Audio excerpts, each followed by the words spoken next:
Hello दोस्तों, एक बार फिर हाजिर हूँ मैं जीन पियाजे का विकासात्मक या संज्ञानात्मक सिद्धांत शॉर्ट ट्रिक लेकर।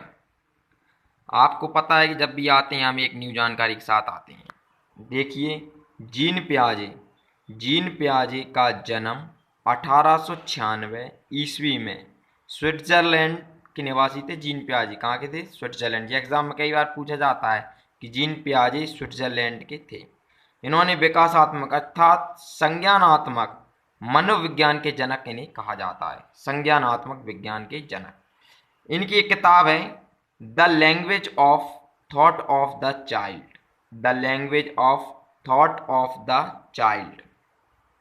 इन्होंने बच्चे की चार अवस्थाओं के बारे में बताया है। इन्होंने बताया है कि पहली जो अवस्था थी इंद्र गामक इंद्रिय गामक अवस्था, जो 0 से 2 वर्ष तक चलती है।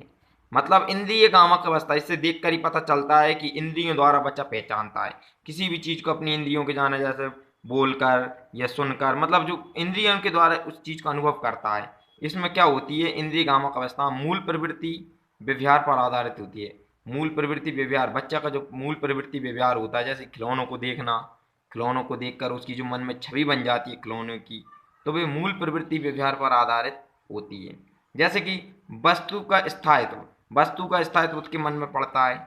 अनुकरण, बच्चा अनुकरण द्वारा सुनता है, जैसे बार बार उसके सामने बोलते हैं मामा पापा, तो इस प्रकार से वह अनुकरण करता है।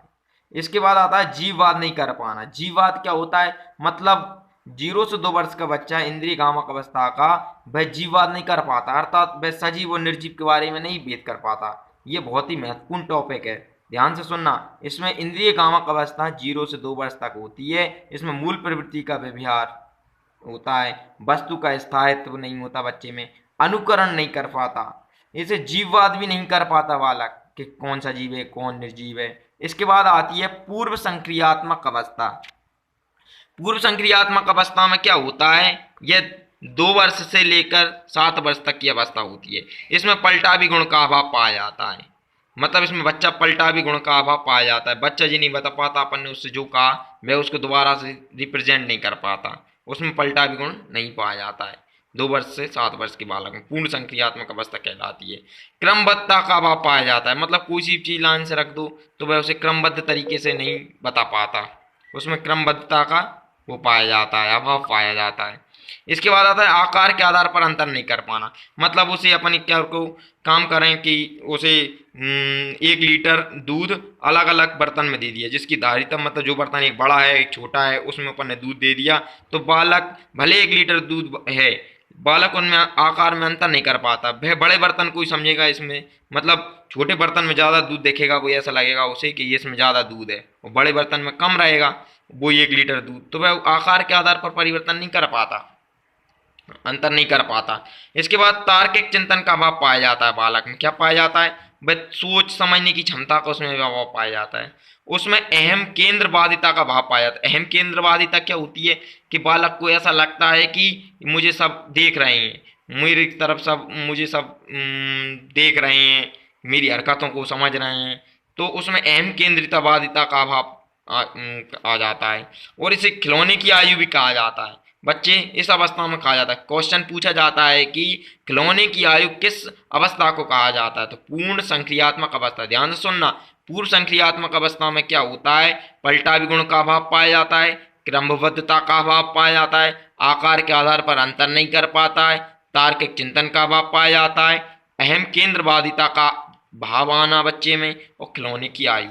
इसके बाद आती है मूर्त संक्रियात्मक अवस्था, जो कि 7 वर्ष से लेकर 11 वर्ष तक चलती है। इसमें बालक चिंतन प्रारंभ कर देता है, किसी भी चीज के बारे में सोचना समझना, उसमें चिंतन आ जाता है। इसके बाद सृजनात्मकता का चिंतन होने लगता है। बालक सभी चीजों को सृजनात्मक तरीके से सोचने लगता है। पलटा भी गुण विकसित होने लगते हैं उसमें। अब किसी चीज में जल्दी से उस पलट जाएगा कि मैंने ऐसा नहीं किया, वो तो पलटा भी गुण का विकास होने लगता है। अहम केंद्रिता का अभाव पाया जाता है।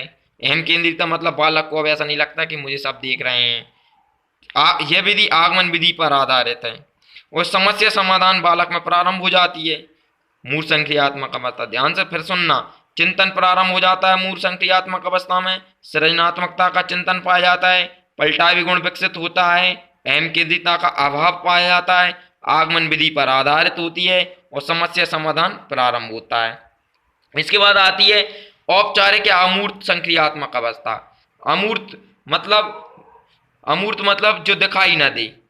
इससे पहले जो थी जो मूर्त थी, मूर्त मतलब जो दिखाई देना, वो अमूर्त मतलब दिखाई नहीं देना। संक्रियात्मक अवस्था 11 से 15 वर्ष तक, इसमें परिकल्पनात्मक चिंतन होता है, मतलब बच्चा चारों तरफ से सोचना चालू कर देता है, अप्रत्यक्ष चिंतन प्रारंभ कर देता है। मतलब जो चीज नहीं दिखाई दे रही, अपन उससे कहें कि अंतरिक्ष के बारे में, तो वह अंतरिक्ष के बारे में सोचने लगेगा, भले उसे दिख नहीं रहा है, तो अप्रत्यक्ष चिंतन प्रारंभ कर देता है। उसमें संयोजनता का भी गुण आ जाता है, वह पृथक्करण कर लेता है, अलग अलग चीजों को रख लो, उनको चुन लेगा, अलग अलग छांट कर अलग कर देगा, तो उसमें पृथक्करण की भावनाएं विकसित होने लगती है, वह तुलना करना सीख जाता है। यह विधि निगमन विधि पर आधारित होती है। तो एक बार फिर देखें, औपचारिक अमूर्त संक्रियात्मक अवस्था 11 से 15 वर्ष तक, परिकल्पनात्मक चिंतन बच्चे में विकसित होने लगती है, अप्रत्यक्ष चिंतन प्रारंभ करना चालू कर देता है, संयोजन पृथक्करण करना सीख जाता है, तुलना करना सीखता है, और यह निगमन विधि पर आधारित होती है।